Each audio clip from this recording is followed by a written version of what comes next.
Pengertian biaya. Secara umum, dapat dikatakan bahwa kos yang telah dikorbankan dalam rangka menciptakan pendapatan disebut dengan biaya. FASB mendefinisikan biaya sebagai aliran keluar atau outflows atau pemakaian aktiva atau timbulnya hutang selama satu periode yang berasal dari penjualan atau produksi barang atau penyerahan jasa atau pelaksanaan kegiatan yang lain yang merupakan kegiatan utama suatu entitas. Sedangkan IEI mendefinisikan biaya atau beban sebagai penurunan manfaat ekonomi selama satu periode akuntansi dalam bentuk arus keluar atau berkurangnya aktiva atau terjadinya kewajiban yang mengakibatkan penurunan ekuitas yang tidak menyangkut pembagian kepada penanam modal.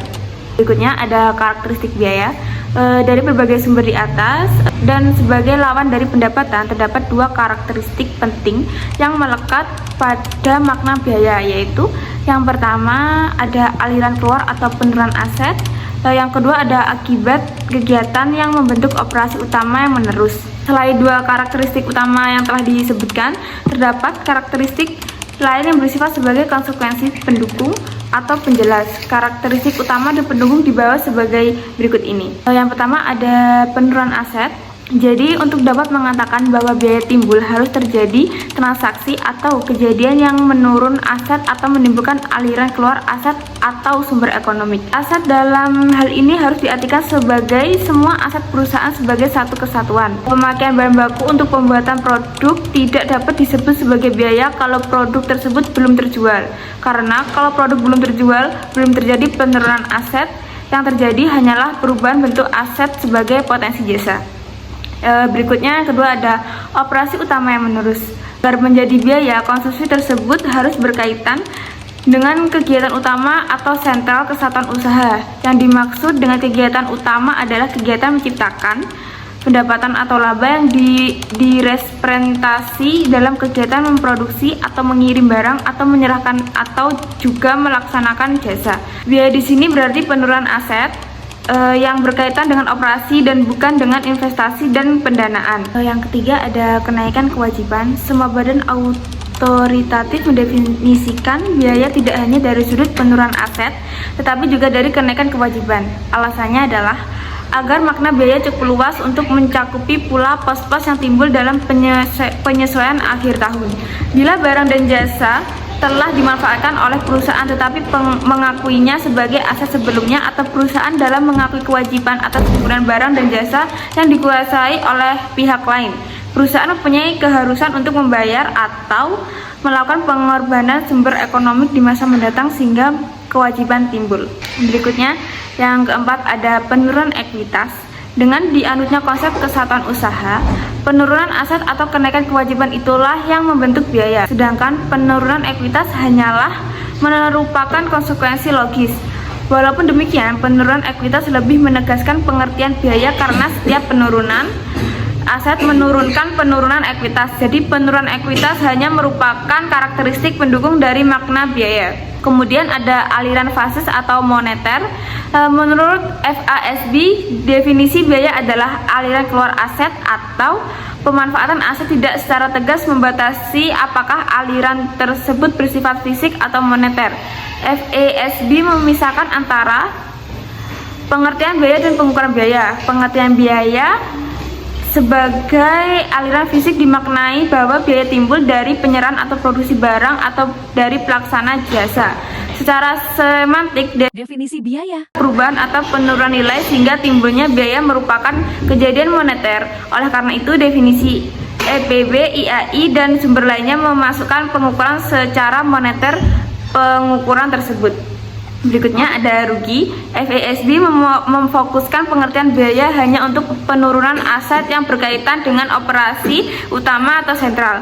Kata-kata kunci yang melekat pada rugi yaitu: satu, ada penurunan aset atau aset bersih. Yang kedua, ada transaksi periferal atau insidental. Yang ketiga, selain apa yang didefinisikan sebagai biaya atau selain distribusi ke pemilik.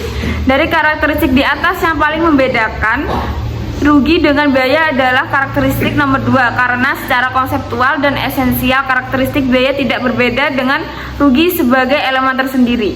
Untuk disebut rugi, kejadian yang menimbulkan harus periferal atau insidental atau di luar kendali manajemen. Selanjutnya, pengukuran biaya. Sejalan dengan penilaian aktiva, biaya dapat diukur atas dasar jumlah rupiah yang digunakan untuk penilaian aktiva dan hutang. Oleh karena itu, pengukuran biaya dapat didasarkan pada 3 hal. Yang pertama itu ada cost historis, yang kedua cost masukan terkini atau disebut juga current input cost, yang ketiga ada setara kas. Selanjutnya, penyajian biaya, di mana penyajian biaya tidak dapat dilepaskan dari penyajian pendapatan, dan sarana untuk itu adalah statement laba rugi. Penyajian elemen pendapatan, untung, biaya, dan rugi bergantung pada konsep tentang apa yang membentuk laba. Basis antara biaya dan pendapatan. Dalam rangka biaya dan biaya, perlu dipertimbangkan basis asosiasi yang perbandingan yang secara ekonomik layak. Berbagai basis asosiasi dibahas berikut ini. Yang pertama ada asosiasi sebab dan akibat. Konsep upaya dan capaian menyatakan bahwa biaya merupakan upaya dalam rangka mendapatkan pencapaian berupa pendapatan. Hal ini berarti ada hubungan sebab akibat antara biaya, dan oleh karena itu basis yang paling tidak masuk akal adalah sebab akibat. Walaupun basis ini lebih merupakan asumsi daripada kenyataan, karena dalam banyak hal sulit secara bahwa biaya menyebabkan pendapatan. Selanjutnya itu yang kedua ada alokasi sistematik dan rasional. Alokasi sistematik dan rasional, proses perbandingan dengan periode sebagai penakar dan biaya. Proses ini sering disebut perioda dalam biaya, bahwa yang menerima manfaat dari potensi jasa adalah perioda produk. Yang ketiga, pembebanan arbiter.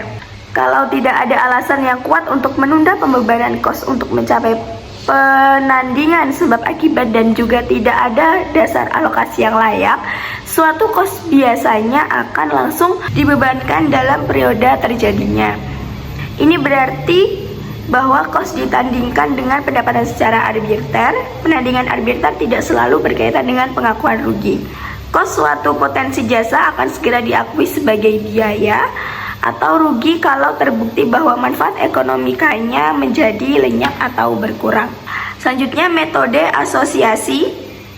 Metode asosiasi menjadi basis untuk menentukan unit fisik terjual dan kos yang melekat dengan sejumlah rupiah penjualan. Dengan demikian, metode asosiasi dapat pula diartikan sebagai asumsi aliran kos dalam mengikuti aliran fisis barang.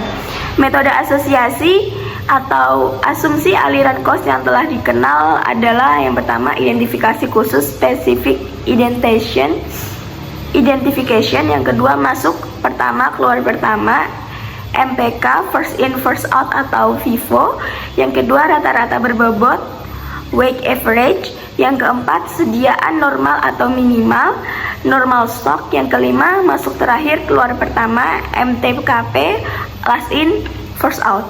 Dasar pemilihan metode sangat tergantung pada tujuan atau kondisi yang dihadapi perusahaan. Tujuan utama pemilihan metode biasanya adalah mengasosiasi biaya dan pendapatan untuk menentukan laba yang tepat. Tujuan lain adalah menentukan nilai sediaan untuk dicantumkan dalam neraca. Implikasi metode asosiasi terhadap laba. Dalam bidang-bidang usaha tertentu yang bervolume penjualan dan harga bahan bakunya berfluktuasi cukup besar antar periode, metode MTKP mendapat dukungan yang kuat sebagai salah satu cara untuk menstabilkan laba periodik. sebagai tingkat tertentu. Dalam suatu sistem perpajakan yang sangat menekankan perhitungan laba periodik, praktik penstabilan laba tersebut menjadi konsekuensi logis yang akhirnya banyak dianut. Namun demikian, laba yang distabilisasi hendak tidak dilaporkan sebagai laba sebenarnya untuk tahun tertentu. Sebagaimana telah dibahas sebelumnya, pemecahan yang terbaik untuk mengatasi fluktuasi harga adalah melengkapi suplemen statement tahunan dengan beberapa laporan kumulatif, dan rata-rata bukan mengembangkan metode untuk menghilangkan fluktuasi tahunan yang memang benar-benar nyata atau terjadi. Selanjutnya ada depresiasi. Dari segi akuntansi, depresiasi merupakan suatu proses alokasi kos secara sistematika dan rasional, dan jumlah rupiahnya diukur atas dasar bagian kos potensi jasa yang dianggap telah dimanfaatkan dalam menciptakan pendapatan. Depresiasi sebagai biaya tidak berbeda dengan jenis biaya operasi lainnya. Yang pertama ada depresiasi sebagai proses akumulasi dana. Pengertian ini didasari oleh gagasan bahwa untuk dapat mempertahankan kelangsungan hidup, perusahaan harus dapat mengganti fasilitas fisik yang habis umurnya. Akibatnya, perusahaan harus menyisihkan dana dari pendapatan yang diperoleh. Dengan mengurangi pendapatan, laba akan berkurang sebesar depresiasi yang dibebankan. Ini berarti bahwa laba sejumlah depresiasi tidak dapat dibagi kepada pemegang saham. Beginilah yang dianggap sebagai dana untuk membeli kembali fasilitas di kemudian hari. Dengan demikian, depresiasi adalah sarana untuk menjaga kebutuhan sumber dana. Selanjutnya ada depresiasi sebagai pemulihan investasi. Konsep pemulihan investasi atau investment cost recovery ini secara konseptual sama dengan pandangan di atas, tetapi dianggap bahwa fasilitas fisik didanai dengan utang. Agar perusahaan mampu membayar kembali investasinya, maka harus dilakukan penyisian dana dengan cara mengurangi pendapatan perusahaan sebagai depresiasi. Selanjutnya ada depresiasi sebagai proses penilaian. Pendefinisian depresiasi sebagai bagian dari kos yang dibebankan secara sistematik dan rasional merupakan pemaknaan depresiasi secara sintaktik. Artinya, depresiasi didefinisikan sebagai penerapan prosedur. Kelemahan pendefinisian ini adalah bahwa alokasi sistematik dalam banyak hal tidak mempresentasi fenomena atau kegiatan operasi yang sesungguhnya. Dengan kata lain, alokasi kos hanya merupakan mekanisme yang tidak mempresentasikan realitas ekonomi. Selanjutnya ada depresiasi sebagai proses penilaian. Pendefinisian depresiasi sebagai bagian kos yang dibebankan secara sistematik dan rasional merupakan pemaknaan depresiasi secara sintaktik. Artinya, depresiasi didefinisi sebagai penerapan prosedur. Kelemahan pendefinisian ini adalah bahwa alokasi sistematik dalam banyak hal tidak merepresentasi fenomena atau kegiatan operasi yang sesungguhnya. Dengan kata lain, alokasi kos hanya merupakan mekanisme yang tidak merepresentasi realitas ekonomi. Selanjutnya ada hubungan kos dan biaya. Beberapa sumber mendefinisikan biaya dalam kaitannya dengan pengertian kos karena memang biaya tidak dapat dipisahkan dengan kos. Akan tetapi, kos tidak selalu dapat disebut biaya karena kos dapat juga merepresentasi sebagai aset. Dengan kos sebagai pengukur, kriteria konsumsi manfaat dan kelenyapan manfaat dapat dinyatakan dalam bentuk keterbatasan kos atau cost expiration.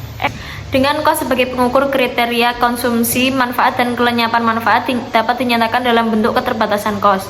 Kriteria konsumsi lebih berkaitan dengan pengakuan biaya, sehingga kriteria ini oleh Patton dan Littleton pada tahun 1970 disebut kehabisan kos penciptaan pendapatan, sedangkan kriteria kelenyapan lebih berkaitan dengan rugi, sehingga kriteria ini dapat disebut keterhabisan kos non penciptaan pendapatan. Selanjutnya ada proses dan konsep penandingan. Konsep atau prinsip adalah dasar pemikiran untuk dan biaya sehingga laba yang dihasilkan lebih. Prinsip penandingan menjadi suatu dalam akuntansi karena alasan berikut. Yang pertama, pengakuan pendapatan tidak langsung dikaitkan dengan pengakuan biaya karena teknik tidak hal tersebut. Dengan kata lain, proses tidak dilakukan pada saat transaksi. Pendapatan terjadi tetapi pada umumnya dilakukan pada akhir tahun. Yang kedua, transaksi terjadinya pendapatan pada umumnya tidak berkaitan langsung dengan transaksi terjadinya biaya. Sebagai contoh, dan barang dan jasa untuk produk tidak selalu bersamaan atau tidak terjadi dalam periode yang sama dengan penjualan dan pengumpulan kas.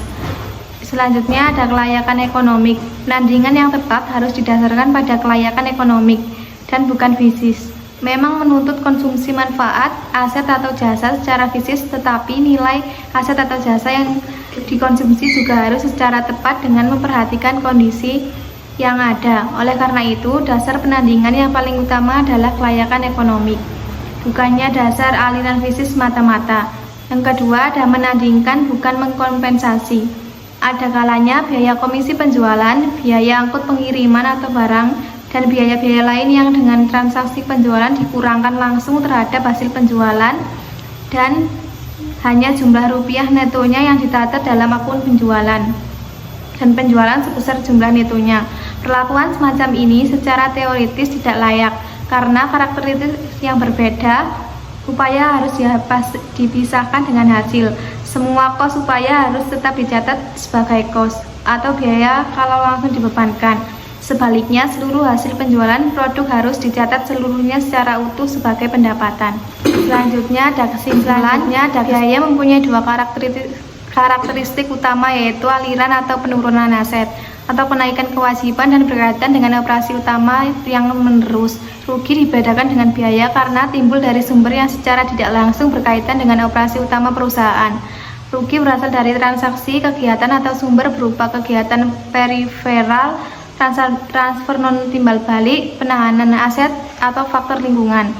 Kriteria pengakuan biaya adalah pemanfaatan dan lingkungan. Kriteria biaya diakui bila mana manfaat ekonomik telah dikonsumsi dalam rangka penyerahan barang atau jasa untuk mendatangkan pendapatan atau bila mana manfaat ekonomik masa datang lebih lenyap. Biaya diukur dengan kos yang sebelumnya melekat pada aset. Biaya yang dapat dipandang sebagai bagian kos yang telah terhabiskan dalam rangka menciptakan pendapatan. Bagian kos yang telah terhabiskan dapat dihubungkan dengan pendapatan atas dasar hubungan sebab akibat, alokasi sistematik dan rasional atau pengakuan biaya segera. Basis asosiasi atas dasar sebab akibat atas penandingan langsung atau dasar produk merupakan basis yang paling ideal. Akan tetapi alasan kepraktisan dan ketersediaan beberapa faktor kos dan pemasaran menjadikan akuntansi beralih ke penandingan tak langsung atau penandingan perioda. Dengan kata lain, takaran penandingan bukan lagi proses melayangkan perioda.